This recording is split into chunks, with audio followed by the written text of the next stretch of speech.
여야가 재연절을 하루 앞둔 오늘 국회 개원 문제를 두고 마주 앉았습니다만 합의점을 찾지 못했습니다. 최장치가 개원이라는 오명을 피할 수 없게 됐는데 각 상임위는 오늘도 야당 주도로 바쁘게 돌아갔습니다. 국회로 가봅니다. 박현우 기자. 네, 최악 국회라고 불렸던 21대 국회 개원일조차도 재연절을 하루 앞둔 4년 전 오늘이었습니다.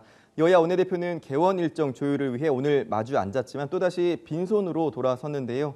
정쟁과 갈등으로 얼룩진 22대 국회가 개원식조차 하지 못하는 것 아니냐는 우려가 나오고 있습니다. 여야 지도부 발언 직접 들어보시죠.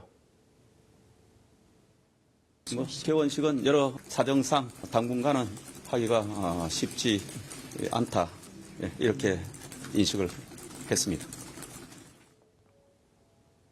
다시 일하는 국회를 만들기 위한 여야 간의 협의는 계속적으로 이루어져야 된다.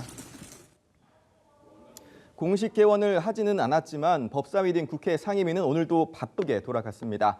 법사위에선 이원석 검찰총장과 정진석 대통령실 비서실장 등 6명이 여당 퇴장 속 탄핵 청원 청문회 증인으로 추가 채택이 됐고요. 국회 과방위는 이진숙 방통위원장 후보자에 대한 인사청문회 일정을 여당 반발 속 24일과 25일 이틀로 확정했습니다.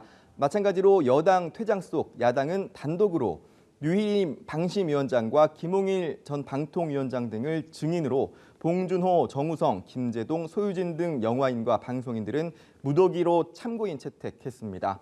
환노위 소위에서는 파업 노동자에 대한 기업의 손해배상 청구 제한 등 내용을 담은 노란봉투법도 야당 단독으로 처리됐고요. 간호사 근무 환경과 처우를 개선하는 등 내용을 담아 여야가 각각 발의한 간호법은 복지위에 상정됐습니다. 네, 여야 전당대회 상황도 살펴보죠. 잠시 뒤에 국민의힘 당권 주자들이 세 번째 방송 토론회에 나서죠.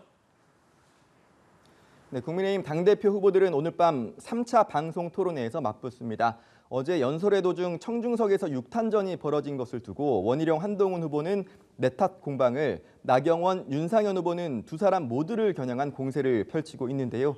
토론회에선 어제 있었던 몸싸움뿐만 아니라 한 후보의 법무부 장관 시절 여론조성팀, 댓글팀 등 의혹을 두고 난타전이 예상됩니다. 댓글팀과 관련해선 야당도 국정농단이자 국기문란, 중대범죄라며 특검 도입 필요성을 언급하는 등 공세의 수위를 끌어올리고 있는데요. 민주당 양문석 의원은 댓글팀 의심 계정 총 29개, 댓글 7만여 개를 분석했다며 댓글엔 윤 대통령과 김 여사, 원 후보, 홍준표 대구시장 등을 비난한 내용이 담겨 있었다고 주장했습니다.